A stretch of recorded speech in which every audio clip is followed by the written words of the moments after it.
GMR water proofing. ఇది bathroom tiles ద్వారా water leak అవుతానింది. మనం పోయి చూసి విజిట్ చేసినాం ఆ సైట్ని. విజిట్ చేసి ఈ మాదిరిగా బాత్రూమ్ టైల్స్ అంతా కట్ చేసి నీట్గా కట్ చేసేసినాం. ఈ విధంగా ప్రతి జాయింట్ కట్ చేసిన తర్వాత ఈ మాదిరిగా వాటర్ వేసి నీట్గా వాష్రూమ్ అంతా కడిగేసినాం.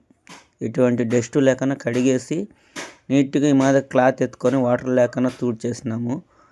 చేసిన తర్వాత మళ్ళీ హెయిర్ బ్లోర్ మిషన్తో మనము ఆ జాయింట్స్ అంతా నీట్గా ఆ వాటర్ అంతా రిమూవ్ చేసేసినాం. జాయింట్లో వాటర్ లేకుండా రిమూవ్ చేసేసిన తర్వాత మన రాప్ కంపెనీ వచ్చింది, కెమికల్ వస్తుంది, అపాచీ రాప్ కంపెనీది. ఆ అపాచీ కెమికల్ వచ్చి నీట్గా మనము పేస్ట్ చేసుకొని నీట్గా పేస్ట్ చేసిన తర్వాత అదంతా నానా డ్రాపు జాయింట్స్ అవన్నీ నీట్గా మనం ఫిల్ చేసేస్తాము. ఆ మాదిరి ఫిల్ చేసి నీట్గా పట్టి బ్లేడ్తో క్లీన్ చేస్తాం. క్లీన్ చేసి వాటర్ పాన్ ఎత్తుకొని నీట్గా క్లీన్ చేస్తాం. మళ్ళీ దాని మీద ఎటువంటి కెమికల్స్ కనపడకుండా జాయింట్ల వరకే కెమికల్స్ ఉంటుంది.